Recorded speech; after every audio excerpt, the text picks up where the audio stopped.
Hello and welcome to Medical Dialogues, your daily dose of health and medical news. I am Dr. Nandita Mohan and let's look at today's top headlines.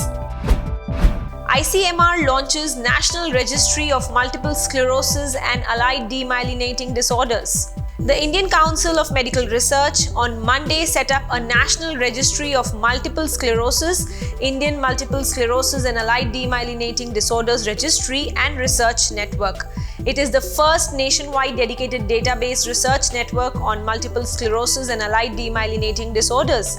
Balram Bhargav, the Director General of ICMR, said there is a major need to get an insight into the disease profile and outcomes of our patients as well as plan research in various domains of pathophysiology, causation, management and rehabilitation on these disorders. Conversion therapy for LGBTQIA should be considered as professional misconduct by doctors. In a major move that might put a stop to the practice of conversion therapy on the LGBTQIA+ community, the Madras High Court has directed the National Medical Commission for enlisting it as professional misconduct. The court issued this direction to NMC as it took note of the submission by the Petitioners' Council, who referred to various suggestions about the conversion practices and the scope of prohibiting such practices. Reference was also made to the legislation that is available in 2 other countries in this regard and also to the United Nations report of the independent expert on protection against violence and discrimination based on sexual orientation and gender identity. High Court refuses to stop some pharmaceuticals from using the word respules.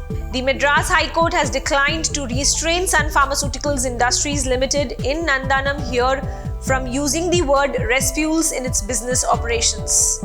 Justice Senthil Kumar Ramamurthy gave an interim ruling to this effect while disposing of 3 interlocutory applications arising out of a civil suit from Cipla Limited in Alapakkam and in Mumbai recently. MTAL urges the government not to levy TDS on free medical samples to doctors and clinicians. The Medical Technology Association of India, which represents the leading research-based medical technology companies with a large footprint in manufacturing, R&D and healthcare worker training in India, has urged the government to reconsider its recently introduced tax-deducted at source provision on free medical samples provided to the doctors. Taxation on these samples will adversely affect the hands-on training for doctors and clinicians and therefore impact patients' access to life-saving and life-enhancing technologies. That's all for today. Stay safe. Never miss a medical update from Medical Dialogues. Like, subscribe, and press the bell icon.